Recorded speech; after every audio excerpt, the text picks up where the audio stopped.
This story begins in Appalachia, rural Virginia, in fall of 1911 at a corn shucking where a group of young men are on a porch taking competition in shucking corn. One of the young men was Wesley Edwards, who had found a red ear of corn. Tradition states if you find a red ear of corn, you're allowed to kiss any girl you want before dinner. He picked the girl he wanted to kiss, but it was the wrong girl. She was being courted by someone already. Edwards was a part of the Allen clan, one of the most powerful and deadly families in Appalachia. The Allen family was a mean outlaw family feared by everyone. Even the local judges and federal officials were afraid of Floyd Allen, the Allen patriarch. Wesley Edwards was the nephew of Floyd Allen. A few days later, at church, when everyone was leaving, the girl's boyfriend confronted Edwards, but he got pistol whipped for his trouble. Edwards and his cousins that helped him fled the scene and was hiding out. Well, the court had issued a warrant for them. They weren't playing around this time, and they ended up finding the men and picking them up and bringing them back in. Well, being as the court had warrants for the boys, they were being brought back, but they had to pass by Floyd Allen's house.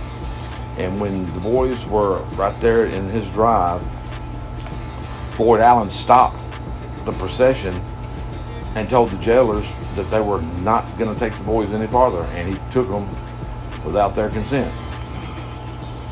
Well, that motivated the courthouse to issue a warrant for Floyd Allen. It seems the town, the county, and Appalachia was starting to get tired of this family bullying them all the time. So Floyd now faced assault charges for assaulting the men who were with Edwards and the other boys. He was convicted on all charges and was ordered back to court the next day for sentencing. The morning of March 14th, 1912, the Allen clan arrived back at the courthouse. The Allen clan was armed and all the court officials were armed. When Floyd Allen was sentenced, he said he wasn't going to do what they told him. He was not going to pay the money. He was not going to spend the time. And at that point, no one knows who's fired first. But we know that all hell broke loose inside the courthouse. The Allens were shooting and the judge officials were shooting back. The Allens ended up shooting and killing the judge, the head juror, the prosecutor, the sheriff, a bailiff, and there were 7 others shot. 5 ended up dead with 7 injured in the courtroom. There were 57 holes in the walls of the courthouse. The Allen clan fled the scene except Floyd Allen, who was hit multiple times and was too injured to travel.